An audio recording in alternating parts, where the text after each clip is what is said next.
Telah hadir di studio CNBC Indonesia, Direktur Utama PT Krakatau Steel Persero Tbk, Bapak Akbar Johan. Selamat pagi Pak Akbar, apa kabarnya Pak? Selamat pagi, baik, alhamdulillah sehat. Terima kasih Pak sudah meluangkan waktunya untuk CNBC Indonesia. Terkait dengan aturan TKDN terbaru, bagaimana Anda sebagai produsen baja nasional yang cukup strategis ya Pak, ini komponennya cukup strategis, dipakai juga di berbagai komponen material, di berbagai industri, bagaimana tanggapan Anda Pak? Ya, makasih Sah. Kami selaku pelaku ya, dan juga sebagai payung besar daripada ekosistem baja, industri baja nasional, tentu memberikan apresiasi kepada Bapak Menteri Perindustrian dan Kementerian Perindustrian dalam hal tentunya ini semua dalam konteks memberikan kepastian berusaha di dalam negeri, terutama untuk memberikan daya tarik kepada investor asing ya untuk masuk. Kepastian hukum, kepastian berbisnis memang menjadi satu hal yang paling utama. Ya. Namun tentu semangatnya adalah bagaimana tetap memberikan daya saing ya, dan juga memberikan perlindungan kepada pelaku industri dalam negeri beserta produk industrinya, sehingga perlu rasanya kita juga memberikan pengawalan dalam hal adanya prinsip keadilan dan kesetaraan antara pengusaha ataupun pelaku industri yang sudah eksis di dalam negeri. Begitu Sah.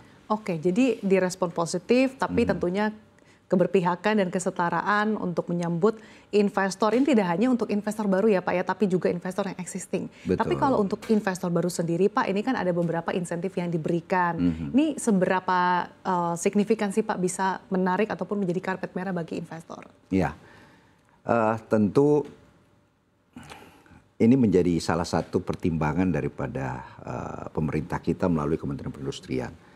Situasi global supply chain khususnya industri baja dunia memang sangat penuh ketidakpastian, terutama untuk menarik minat investor industri baja global untuk masuk di dalam negeri, sehingga upaya yang diberikan oleh Kementerian Perindustrian ini tentunya ingin memberikan dampak langsung ya. Banyak insentif, banyak sweetener, tax holiday sudah diberikan. Okay. Namun memang istilah TKDN ini harusnya memang tepat sasaran ya.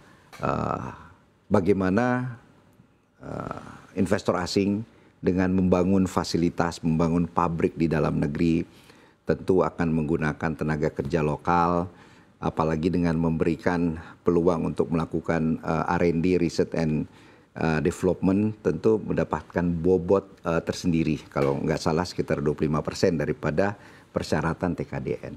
Nah ini semua tentu memberikan sinyal yang positif ya untuk terus menarik minat investor. Namun jangan lupa karena situasi, kembali lagi situasi global yang tidak baik-baik saja, insentif ya ataupun sweetener pemerintah ada baiknya juga balance, memberikan atau mendivert itu kepada industri yang existing sebelumnya.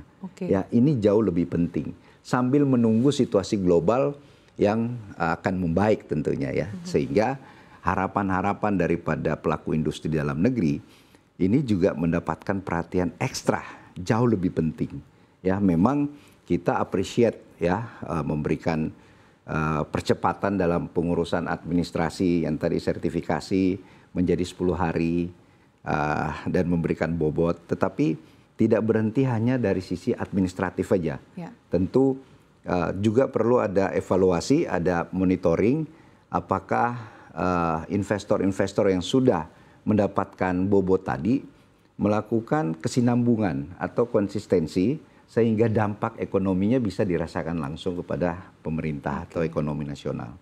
Yang Anda tekankan adalah bagaimana juga memberikan insentif yang cukup ya Pak untuk pelaku industri ataupun investor dalam negeri yang existing. Sebetulnya kan sudah ada sejumlah sweetener ya Pak yang diberikan oleh pemerintah, tapi apakah ini juga belum cukup Pak?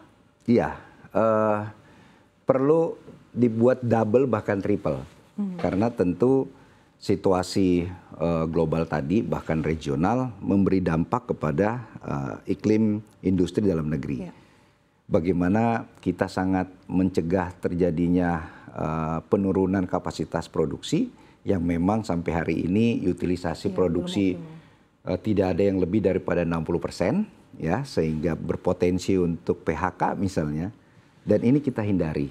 Nah, di dalam situasi ini, dalam waktu rentang yang sangat kalau kita bilang cukup krisis, ya, disinilah peran pemerintah harus lebih sensitif, lebih jeli untuk turun ke lapangan melihat bagaimana terus terang industri fabrikasi ini juga dalam situasi yang sangat emergensi.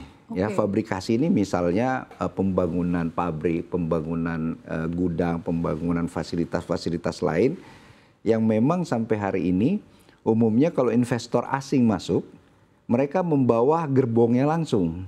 Ya, artinya dia tidak menggunakan komponen atau TKDN dalam negeri. Kenapa? Karena memang ada skema-skema tertentu bagi investor asing.